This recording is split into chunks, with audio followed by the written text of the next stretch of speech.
Nous sommes lundi 30 novembre 2020. Bonjour madame, bonjour messieurs, bienvenue à cette édition en française de ce lundi, dont voici les principaux titres. Une femme de 53 ans a été tuée ce dimanche par son propre fils de 18 ans à l'aide d'une machette. Cela s'est passé dans la commune Mugina, province de Cibitoke. L'administration locale affirme avoir appréhendé le bourreau et qu'il est déjà dans les mains de la justice. Et l'Observatoire de lutte contre la corruption et les malversations économiques sollicite l'intervention du président de la République pour prendre des mesures conséquentes à la mauvaise gestion qui s'observe dans les sociétés Onatel et Régie des eaux. L'appel se trouve dans une lettre adressée à Ndaïchimi Évariste la semaine dernière. Et dans ce journal, vous allez suivre également l'émission Yaga Mukenyezi, préparée en synergie des médias par la radio Inzamba et la télévision Renaissance. Cette émission va revenir sur les violences basées sur le genre et des prescriptions dans la loi burundaise qui protège les victimes. Bienvenue.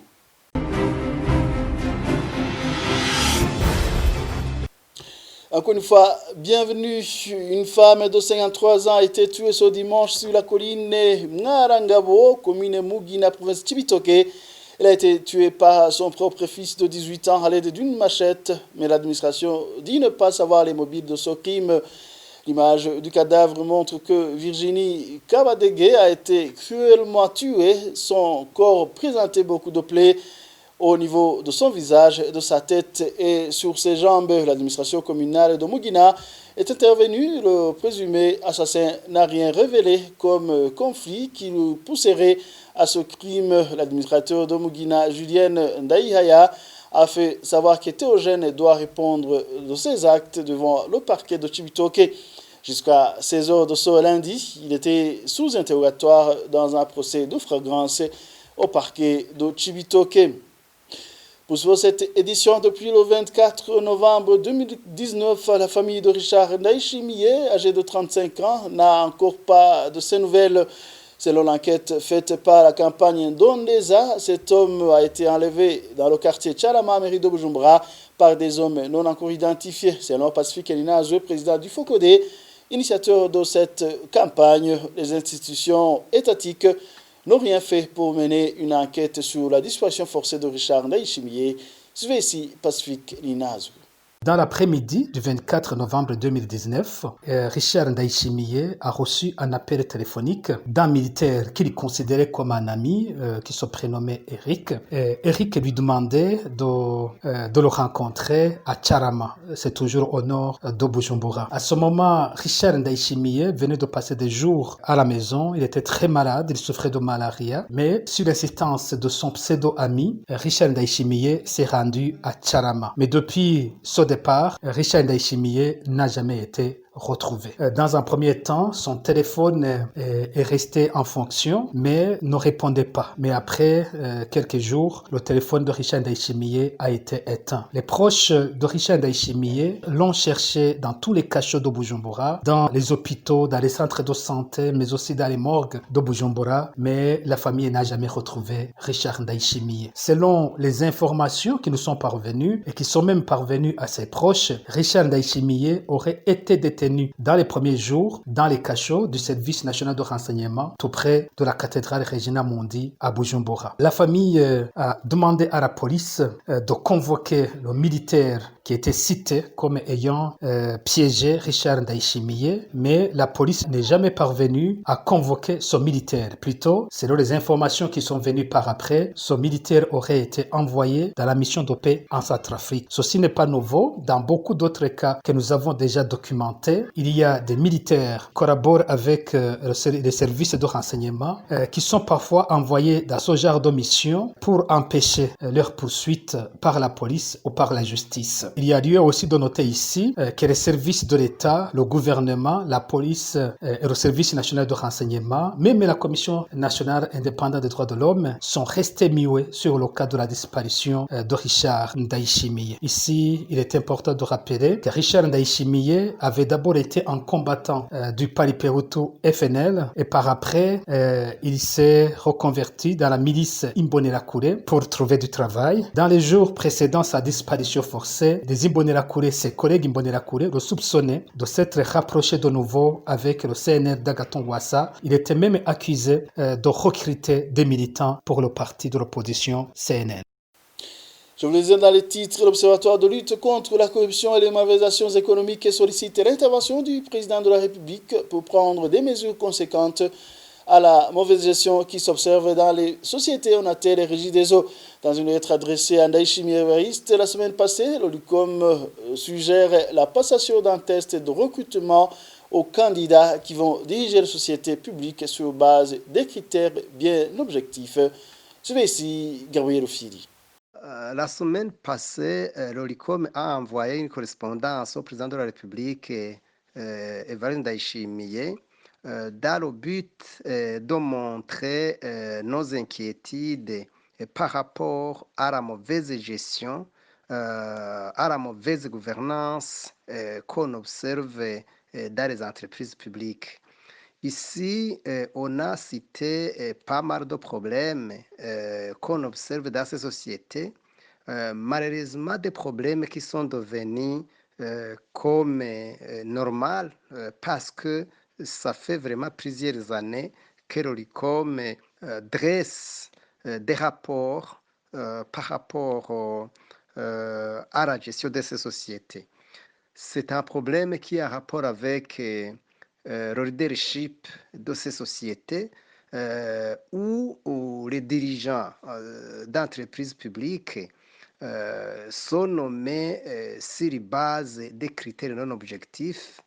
D'abord, ils sont nommés sur base de leur militantisme dans les partis respectifs, mais aussi sans tenir compte de leurs compétences antérieures.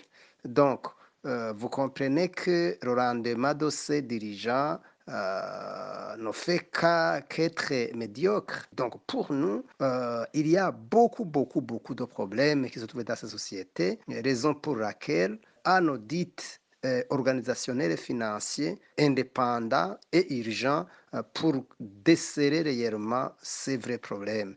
La deuxième solution pour nous, il faut qu'il y ait des recrutements des dirigeants de ces sociétés sur base des critères objectifs avec un cahier de charges clair, sinon il ne sera pas possible pour que ces sociétés puissent avancer. Donc pour nous, il y a vraiment de choses à faire pour que ces sociétés puissent avancer mieux. Après l'assassinat du président Ndaye Melchior en 1993, les Tutsis qui vivaient sur la colline Kadende de la commune Mwakiro, en province Muyinga, ont été presque tous sauvagement massacrés. Javen Ibigira, le seul survivant dans sa famille élargie, accuse les responsables collinaires du parti Sawanyaf Kodebou d'avoir commis ces massacres. Javen Ibigira, dans son témoignage à travers l'émission Parcours de la télévision Renaissance, relate les circonstances de ce carnage. Babanje kwicwa mbere ho abagabo n'abahungu abamama barabareka. Ikibaje cyambere kibabaje nuko babishe abamama babishe imindwi zibiri. Uvuga yuko babuze gitabara. Baciye batwara imihara babacurira ahantu mu mihana. Hanyuma bati mwebwe ntaje twabije ntangorane. Cyari tubagire abagore bacu. Nubwira abagore babice nk'abamama nyine babishe kubera bamaze kumva ko n'andi babishe. Uwo mutumira ubwiye wundi twahano bibe hariho imiryango ibiri gusa y'abatutsi niyo baciye baza kubafasha kugira ngo bashobore kubica. Ndibuka yuko mama umwe yarokotse yambwiye ati nyoko bambwiye yuko abaha bakamwica umwana yafise umwana mutoyi mama umwana kana gahungu ati twica ku kana we tukureke ntacu wewe bati oya hako mu nyicira umwana banda muciciye hamwe umwana muci mu nyuma umva mama rero capati imwisha umwana ntacu muzo amusigarije hera kuri ciye umwana muci mu nyuma umva mbe babishe kw'agashinyaguro nk'abagabo bari bakuze bashoboye kurokoka uwo munsi ni uwo Damiyano wenyine gusa abandi bose nabwiye ko b'abadamu bonyine gusa uwo Damiyano yarakuze niwe yashoboye kugira gute kurokoka mu bantu bose barenga 300 bo ku mutumba wa Kadende. Urumva rero Damiyano abantu bose ababikoze arabazi barababanyi biwe arabavuga arabazi bose arabazi kubera yamunakuze kandi abantu bakuranye abantu babanye abantu basangire byinshi basanga musangiye nk'ibikorwa by'ubucuruzi n'ibindi arabazi kandi nuvuga ko nk'icyo gihe babashira mu nzeye babashira aho babarindije kubicira wavuze ijambo aramuzi wasubiye cyane nko watanga utemo umuntu aramuzi donc numva yuko cituma wavuga ijambo wewe washoye kumumenya yego ndamuzi abantu bari imbere ico gihe bose barazwe kandi ituma bitanagwa yo shaka abantu benshi bari imbere ni bamwe ubundi bari imbere muri mujanye n'imyamamazo yo mu matora 1993 kubera bari abatwara mugambwe Frodebu bari mu nzego ku mutumba hamwe n'ugwaruka b'ico gihe umugambwe Sawanya Frodebu nuva yuko ni ibintu bizwi kumva kubera abantu bakwiswe n'inkuba n'abantu bishwe naho ku gatumba bava hamwe tuva hamwe tubana. Vous pouvez trouver l'intégralité de ce témoignage sur toutes les plateformes de diffusion de la télévision Renaissance. Dans un instant, le journal poursuit.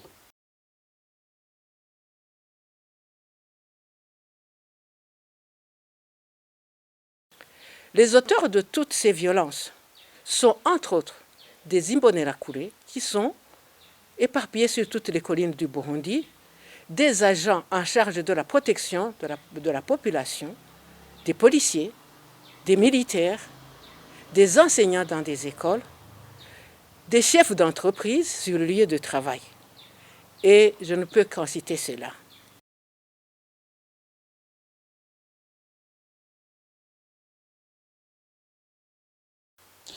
Comment sont définies les violences basées sur le genre? Y a-t-il des prescriptions dans la loi burundaise qui protégeraient les victimes? Quelques éléments de réponse, c'est dans cette émission Yaga Mukenyezi, préparée par la synergie des médias, Radio Inzamba et la télévision Renaissance. À la présentation, Olivia Gakima. 16 jours d'activisme pour mettre fin à la violence faite aux femmes ont été lancés le 25 novembre, coïncidant avec la Journée internationale pour l'élimination de ces violences. Selon les organisations de défense des droits de la femme, les violences basées sur le genre affectent les victimes d'une façon disproportionnée. Pour le cas du Burundi, au moins 21 cas de violences faites aux femmes ont été recensés par le Mouvement des femmes et filles pour la paix et la sécurité au Burundi, MEFFPS. Maître Jeanne d'Arc Zaninyana est la secrétaire générale au sein de ce mouvement. Le mouvement des femmes et filles pour la paix et la sécurité au Burundi a, au cours du mois de septembre à octobre, répertorié 21 cas de violence à l'égard des femmes. À part que ces femmes ont été violées, 9 d'entre elles ont été par la suite tuées. Des mineurs ne sont pas épargnés et sont dans certains cas tués après avoir été victimes de viol. Il est important de signaler que la plus jeune d'entre elles est une fille de 4 ans qui a été violée par un homme de 79 ans. Malgré ces violations, des lois protégeant les femmes de toute violence existent dans le code pénal burundais, comme l'indique Maître Jeanne d'Arc Zaninyana.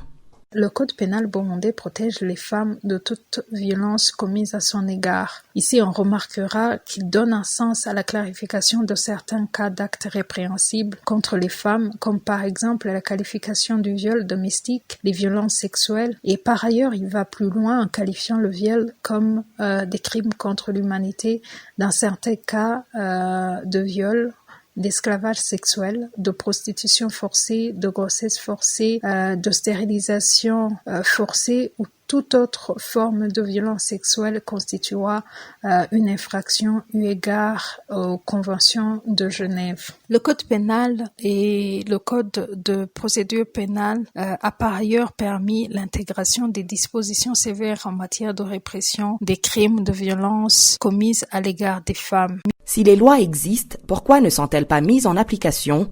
Que faire pour remédier à ce problème? La question a été posée à Catherine Mabobori, ancienne parlementaire. Les femmes elles-mêmes doivent être sur le front. Et ici, je demanderai aux femmes parlementaires, aux femmes qui sont dans le gouvernement, aux femmes qui sont dans les organisations de la société civile, de rester vigilantes. S'il y a une vigilance permanente du côté des femmes, je pense que ça pourrait diminuer les cas de violence faites aux femmes. Surtout, il faut que les femmes soient solidaires parce que j'entends ici et là des femmes qui sont maltraitées, des femmes dont leurs biens sont spoliés, des femmes qui sont victimes de toutes sortes de violences, mais il y a très peu de femmes, de voix de femmes qui s'élèvent, mais ce ne devait pas être seulement les femmes qui élèvent la voix contre les violences faites aux femmes. C'est une affaire qui concerne toute la société en général. Parce qu'une violence qui s'exerce contre une femme, ça peut être la même qui s'exerce contre ton épouse, contre ta mère, contre ta fille, contre ta sœur. Si on ne lutte pas contre les violences faites aux femmes, ça peut demain ou après-demain frapper à ta porte. On a lutté pour qu'il y ait une participation massive des femmes dans les instances de prise de décision, comme le Parlement, comme le gouvernement. Aujourd'hui, on a ce qu'on appelle masse critique des femmes dans les institutions, un nombre suffisant pour faire avancer une cause. La cause, alors que les femmes devraient défendre en premier lieu, c'est la cause qui les concerne, donc la lutte pour leurs droits et les droits des autres. Le combat pour les femmes, c'est un combat commun pour les femmes, mais aussi un combat pour les hommes qui sont sensibles aux questions de la promotion des droits des femmes. Selon l'entité des Nations Unies pour l'égalité des sexes et l'autonomisation des femmes, ONU Femmes, 35% des femmes ont subi au moins une fois des violences physiques et ou sexuelles de la part d'un partenaire intime ou bien des violences sexuelles de la part d'une autre personne. Merci à Olivia Gakima. Dans nos frontières, la situation humanitaire pourrait s'aggraver dans la ville de Mekele, la capitale du Tigré, qui serait sous le contrôle de l'armée éthiopienne depuis samedi. Le gouvernement et l'armée ont annoncé que la ville avait été prise et que les rebelles étaient entrés au maquis. La communauté internationale s'alarme sur la situation. Le point avec Darlene Lacosé. C'est une ville complètement fermée au monde et où l'information est difficile à vérifier. Ni les médias, ni les humanitaires n'y ont accès. Seule la Croix-Rouge filtre difficilement quelques informations, faisant état d'hôpitaux débordés et manque de tout. Les structures sanitaires n'auraient ni nourriture ni médicaments. Une situation humanitaire qui risque de s'aggraver avec l'arrivée dans la ville des milliers de réfugiés érythréens. Entre-temps, les communiqués des belligérants participent à la confusion de l'opinion. Le Premier ministre Abiy Ahmed et les combattants de l'armée affirment que la capitale du Tigré est sous contrôle total. Selon les autorités éthiopiennes, les rebelles du Front de libération du peuple du Tigré seraient en fuite et parlent de la fin des combats depuis samedi. Les mêmes autorités évoquent des charniers découverts à l'aéroport de Mekele. De leur côté, les leaders du TPLF affirment que les combats se poursuivent. Dans ce contexte de confusion, la communauté internationale se dit inquiète. Le représentant du Haut Commissariat pour les réfugiés, Filippo Grandi, précise redouter le sort des 100 000 réfugiés vivant dans le Tigré. Selon le HCR, ces derniers seraient victimes d'enlèvement de la part de l'armée érythréenne, preuve que le conflit se régionalise. Merci à Darlene. Il a cause avant de clore cette édition. N'oublie pas nos 4 confrères du Goudo Presse Iwachu qui totalisent aujourd'hui 406 jours d'incarcération. Ils sont accusés de complicité d'atteinte à la sécurité intérieure de l'État. Ils ont été condamnés à 2 ans et demi de prison et une amende d'1 million de francs burundais chacun. Les organisations internationales des droits de l'homme et des professionnels des médias trouvent qu'ils sont emprisonnés injustement et ne cessent de demander qu'ils soient libérés sans condition. Et voilà, tout est bien qui finit bien. C'est ce qui prend fin cette édition. Merci pour votre attention. À la prochaine.